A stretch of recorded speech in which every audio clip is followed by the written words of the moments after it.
Thanks for joining me for this Todd Talk, where we take teaching theory and turn it into teaching practice. When it comes to how intelligence works, it's really important to understand how students learn.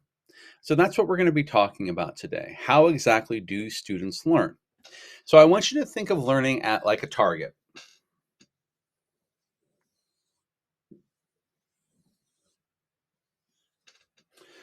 And so in the very center of this target, what we have are what students can do by themselves.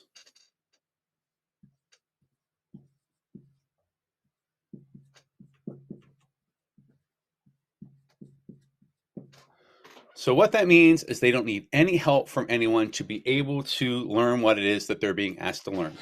This can be for one of three reasons. One of these reasons is that it's something that's really easy. So it's either something, a concept that isn't really challenging them and it's easy to figure out, and they're able to do that.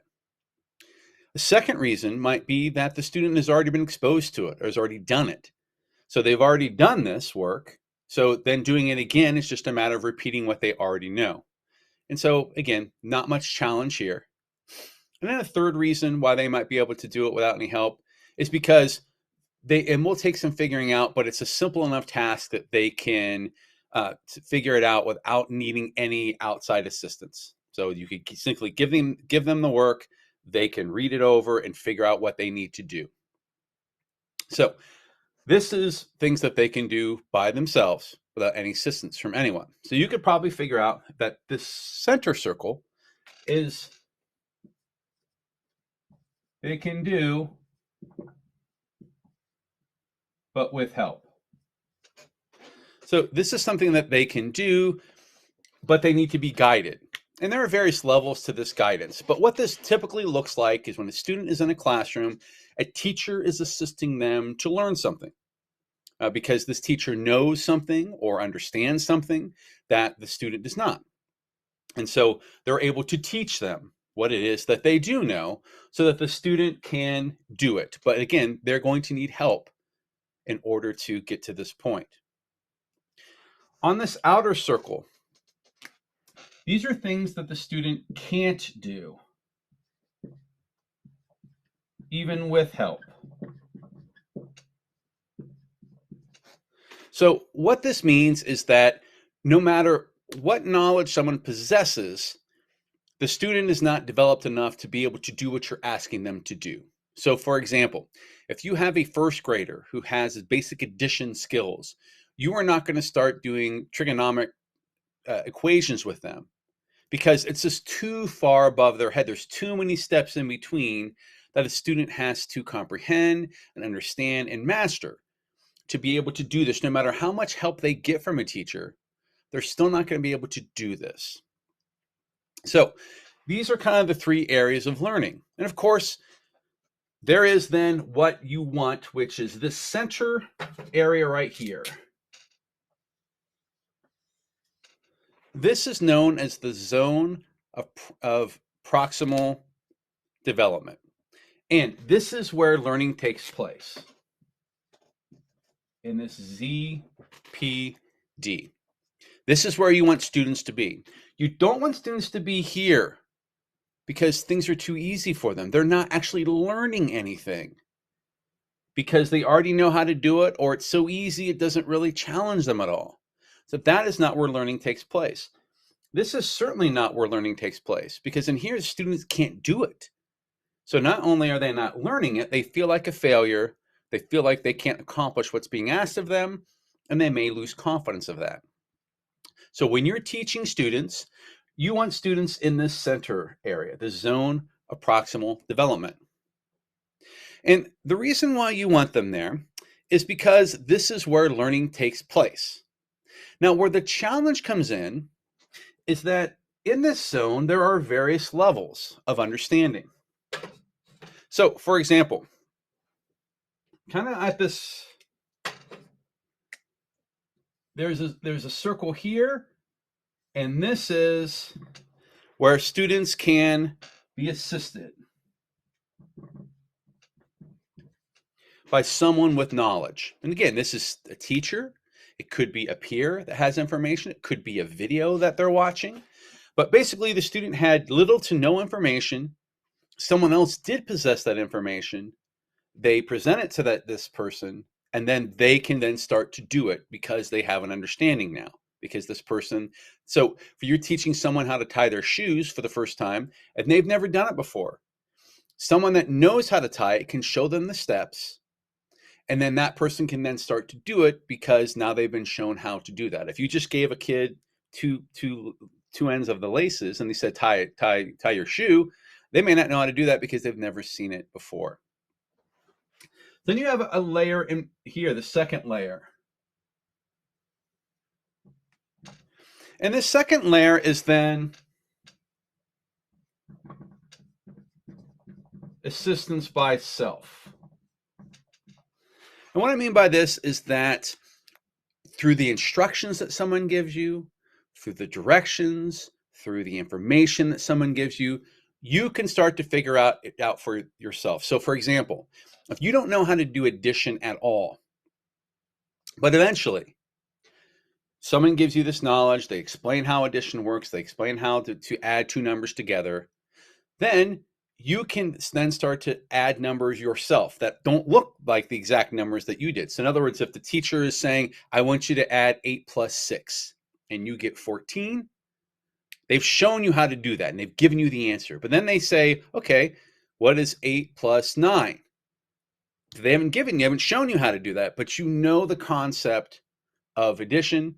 So now you can learn by yourself. Okay, I'm going to apply the same concepts. I'm going to use the same understanding, and I'm going to get a different answer than I got before because it's a different problem, but I understand how to do it now. Then what we have is we have students then practice. So let's go back to that addition example. Then a teacher may give a student several questions or problems to practice this idea of addition, and they make some of these questions more difficult. So maybe they're adding 2-digit numbers and then 3-digit numbers and so on and so forth. So they're adding to this to try to make it more challenging as they go along. And so finally,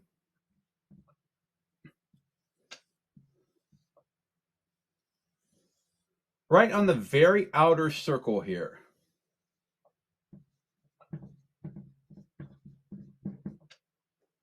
there is what we call mastery. And so what this means is that the student has now mastered that skill.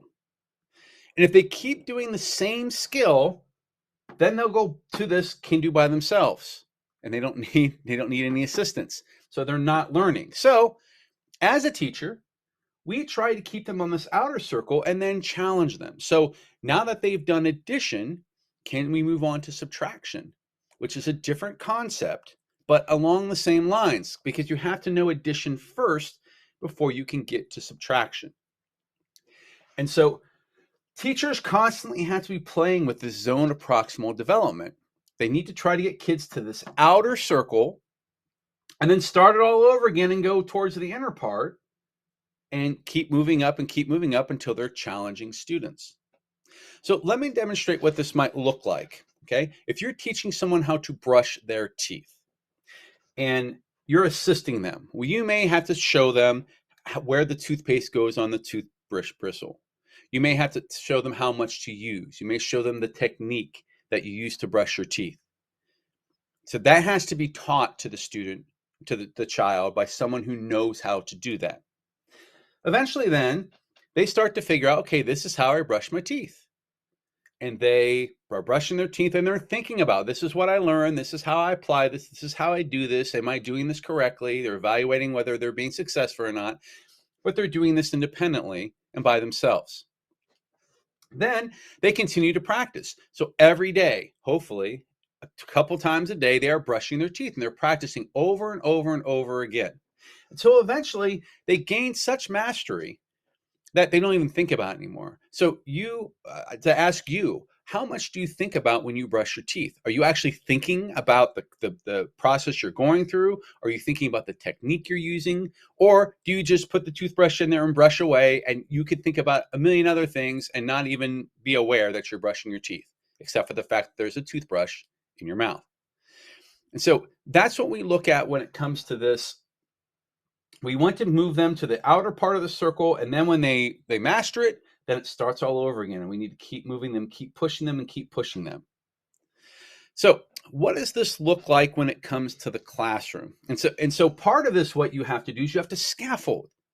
So if you are introducing something brand new to a student, you have to figure out, what is it I need to provide to that student for them to understand it? This may be different depending upon the student. So as one student might need this, and then they get it right away. One student may need this, this, and this in order to understand how they're going to get there. And so scaffolding, this part right here is where scaffolding takes place.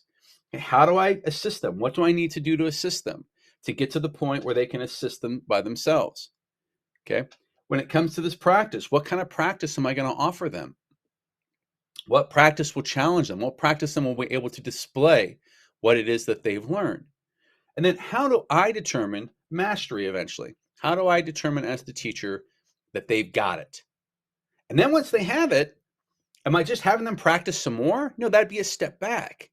So then you scaffold it even further and try to give them more challenges, introduce them to other material that is similar, but is more complex. So this is what we have to do in order to challenge students in their learning. The real difficult part about this zone of proximal development and this learning target in general is that everyone's is different. So you have 30 kids in your classroom. Not every kid is starting here when it comes to introducing a new concept. Okay, so let's say you're introducing the concept of prepositions. Well, some people may have heard of prepositions and know exactly what they are. Some people may not have any idea what they are. They have a misunderstanding of what they are, in fact. So not everyone is starting here. Some people may be starting at level 2, or some may be at level 3, and they're ready to go on to 4. So you have to kind of differentiate within that as well. Within the scaffolding, you have to differentiate, where are my students, and what does this look like when I have to get them to this point, going through these steps of assistance by self, practice, and mastery. How do you run them through that? Some may go through it really quickly. Some may enter at different places. And you have to really know your students. So you have to use things like pre-assessments to determine what students know, or using a KWL chart to figure out exactly where a student is when it comes to this concept. And you don't want to make assumptions that they do know these things just because they came from another grade. You don't want to assume that they know these things either. And so we use diagnostic tests to try to determine where exactly is a student in this particular learning target. How do we get them to this outer part? Now, where this comes into the gifted is that you want students firmly on this outer part. You want to be pushing them all the time to get to this outer part without crossing over into this zone. Because if you cross over into that zone, then things seem impossible. They seem unattainable. They don't seem possible. And so what happens a lot is a student will simply shut down because they can't do it. And they have a sense of helplessness because they don't know how to do it. And so we want to be pushing kids right up to this limit, but not taking them quite over. Let me give you an example in my own life where this happened. So in 6th grade, I showed a propensity for mathematics. And so I was able to work at a faster pace than my fellow students. And I had a teacher that wanted to challenge me. She wanted to make sure that I was able to take what I learned when I got to this mastery and then go on to another concept so I could start over again and keep going over and over and over. So what she did was she allowed me to work ahead. The problem is that she did not scaffold this. And so what happened is I would go to the next chapter ahead of the students and I would read the instructions. So I would get assistance. I would be able to eventually figure out how to do it by myself. And then I could practice it until I master it. And then I move on to the next. But the teacher wasn't really monitoring me very well. And so what started to happen is I started to get so far ahead of the chapters that I was getting into parts where I was not getting the correct assistance. And what I mean by that is I would read the directions and think I understood how to do it. And then I would try to assist myself. I would practice, but I was getting the wrong answers. I wasn't getting the correct answers. And so I was learning, but I was learning wrong. I was learning incorrectly. I was learning not how to do it, which caused confusion. So I eventually pushed over into this part right here where I couldn't do it. And so I had to go back to my teacher and explain to her, I'm at a point where I really don't understand it. And that really kind of set me back in my mathematical journey. So I lost confidence because I got into this part. I couldn't figure it out for myself. It seemed impossible to do. And so my mindset became such that I really struggled with math in general, even though I had shown a propensity for doing well in it. So we have to be very careful as teachers that we are giving students space, but we're also offering supports. And those supports may be really hands-on, those supports may be really hands-off. But we always have to consider the zone of proximal development when we're working with our students, trying to push them from this center part to this outer part, but not so far that they become frustrated and they shut down. So it is a precarious balancing act, and one that as teachers is very difficult to achieve. When we have 30 students, we want to teach one lesson and hope that everyone gets it. But we know that everyone's zone of proximal development is in very different places. So we can't do that anymore. We have to be able to personalize the learning. You have to be able to individualize what students know and don't know. We have to be able to determine how far can I push this student, because some students can be pushed and pushed and pushed and pushed and they're up for the challenge. Other students, you push just a little bit and they're going to shut down. So this is another reason why teaching is such a difficult craft, and that you have to really know your students and understand how they learn in order to be able to get them to the part on the zone of proximal development where you want them to be, to whereas they're being challenged.